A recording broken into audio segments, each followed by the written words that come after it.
തേന്മാവിൻ കൊമ്പത്ത് ഇന്നു മുതൽ എല്ലാ ദിവസവും രാത്രി 9 മണിക്ക് നമ്മുടെ സ്വന്തം സൺ സൂര്യയിൽ. എന്റെ പ്ലാൻ എന്താണെന്നറിയില്ലല്ലോ.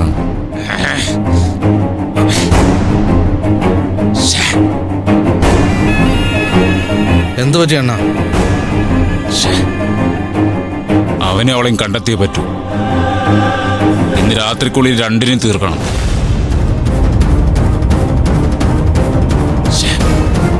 ഒരു കാര്യം ഏറ്റെടുത്തിട്ട് പരാജയപ്പെടുന്നത് ആദ്യമായിട്ടാ. എന്തൊക്കെ സംഭവിച്ചാലും നാളെ നേരം വെളുക്കുന്നതിനുള്ളിൽ അവരെ കണ്ടെത്തിയേ പറ്റൂ. കേട്ടല്ലോ അണ്ണാ, അവരെ നമ്മൾ വിടില്ല. അവരെ നമ്മൾ പിടിക്കും അണ്ണാ. ഒരു കാര്യം ചെയ്യും, അലമാരക്കുള്ളിൽ നമ്മുടെ സാധനങ്ങൾ നിറക്കി. ശരി അണ്ണാ. ലോഡ് ചെയ്തിട്ട് നമുക്ക് ഇറങ്ങാം. പെട്ടെന്നാവട്ടെ. വെട്ടിയാലെടുത്തോണ്ട് വാടാ. വാടാ.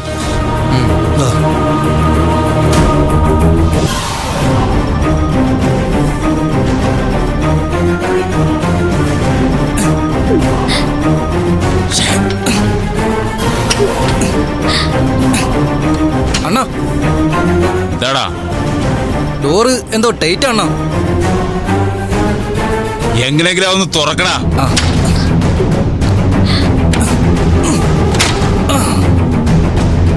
എന്ത് ചെയ്യുന്നു?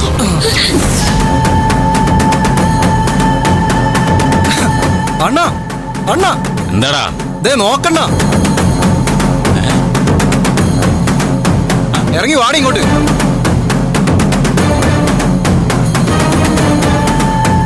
ഇറങ്ങടി.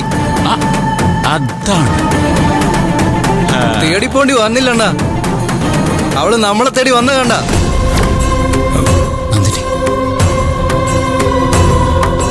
കൊള്ളാലോടി നീ. അങ്ങനെയൊന്നും ഞങ്ങളുടെ അടുത്തുനിന്ന് നീ രക്ഷപ്പെടില്ല. അങ്ങനെ ആയിരുന്നെങ്കിൽ പുറത്തേക്ക് ഇറങ്ങിയ നീ ഇതിനകത്ത് കയറി ഇങ്ങോട്ട് തന്നെ വരില്ലായിരുന്നല്ലോ. ഡേ, നിന്നെ നേരത്തെ തന്നെ കൊല്ലാതിരുന്നത് എന്റെ തെറ്റ്.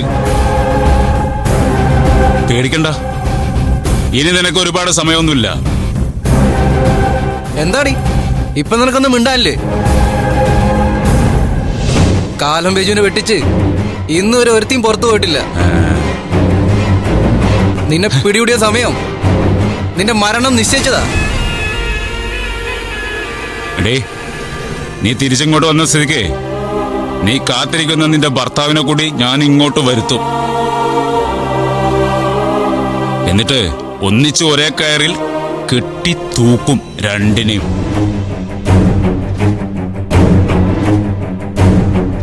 അതെങ്ങനെയാണെന്ന് നിനക്ക് മനസ്സിലായോ?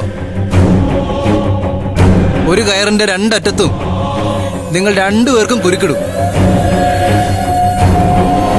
ഒന്നുകിൽ നിനക്ക് ഭർത്താവിനെ കൊല്ലാം, അല്ലെങ്കിൽ അവന് നിന്നെ കൊല്ലാം.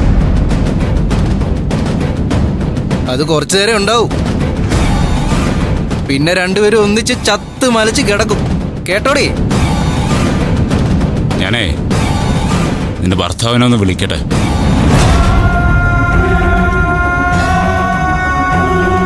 വരുത്തിട്ടടി അവനെ.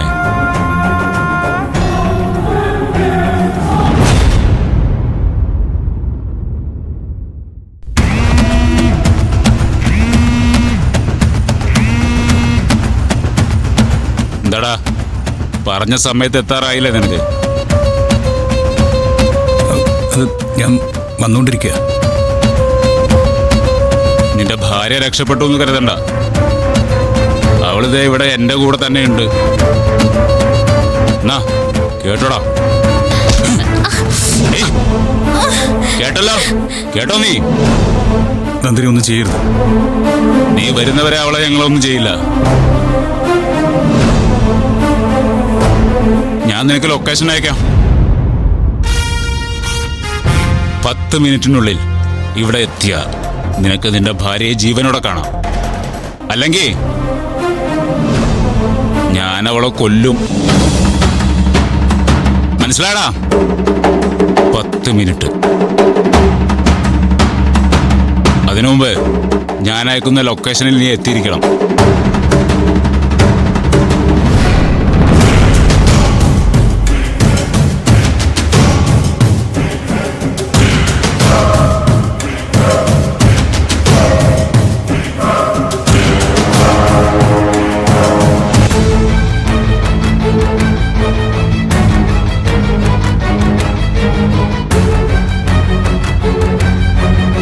മിനിറ്റ്.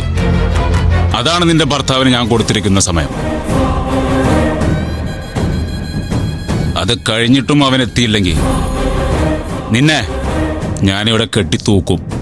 അതിനു മുൻപ് സൂര്യ സാറ് വരും, എനിക്ക് ഉറപ്പാ. അണ്ണാ, ഇവളുടെ കോൺഫിഡൻസ് കണ്ടോ? ഭാര്യമാരായാൽ ഇങ്ങനെ വേണം. ഭർത്താവിനെ കുറിച്ച് ഇത്രയൊക്കെ കോൺഫിഡൻസ് ഉണ്ടാവണം. ചാകുന്നതിന് മുമ്പ് പലരുടെയും കോൺഫിഡൻസ് നേരിട്ട് കണ്ടിട്ടുള്ളവനാ ബൈജു.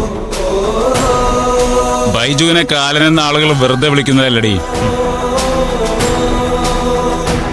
ബൈജു കൊല്ലാൻ നിശ്ചയിച്ച മുഹൂർത്തത്തിൽ ഇന്നുവരെ ഒരാളും ഒരു നിമിഷവും മുന്നോട്ട് പോയിട്ടില്ല. എന്നെ ഇതിനകത്ത് നിങ്ങൾ എത്തിച്ചപ്പോ ഞാൻ മനസ്സുകൊണ്ടൊരു തീരുമാനം എടുത്തിട്ടുണ്ട്.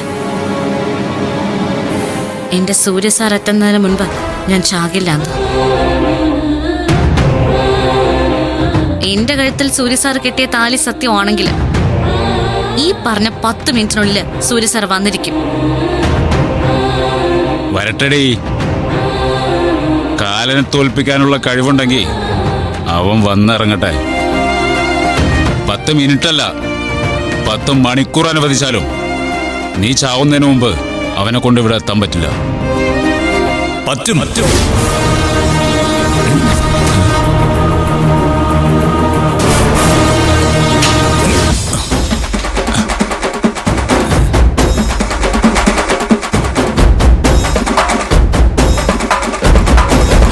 അണ്ണാ, ഇതെന്താണത്? നമ്മുടെ വല വിട്ട് ചിറങ്ങിപ്പോയവേ അലമാരെ കുരുങ്ങി തിരിച്ചെത്തിയിരിക്കുന്നു.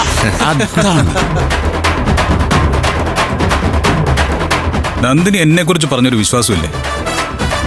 അവളെ കൊല്ലാൻ നീയൊക്കെ നിശ്ചയിക്കുന്നതിന് മുമ്പ് ഞാൻ എത്തിയിരിക്കുമെന്ന്. അതവള് നിങ്ങളോട് പറഞ്ഞ വാക്കല്ലടാ, ദൈവത്തോട് പറഞ്ഞ വാക്കാ. അതുകൊണ്ടാ ഞാനിപ്പോ നിങ്ങളുടെ മുമ്പിൽ ഇങ്ങനെ നിൽക്കുന്നത്. നന്ദിനി, ഇനി താൻ പേടിക്കണ്ട. എന്റെയോ തന്റെയോ മരണം നിശ്ചയിക്കാൻ ഇവന്മാരൊന്നും വളർന്നിട്ടില്ല. പിടിച്ച് കെട്ടടാ അവനെ.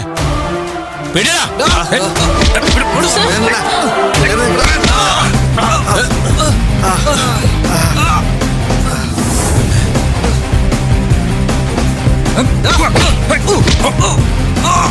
സൂര്യ sir,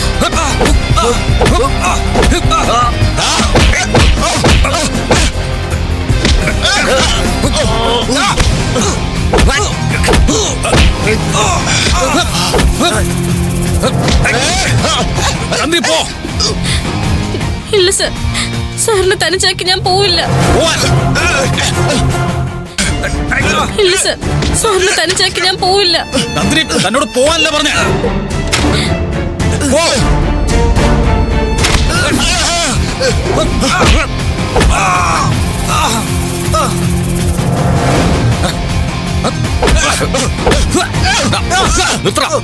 പിടിക്കന്നെ Surya, you have done a great job. Thank you sir.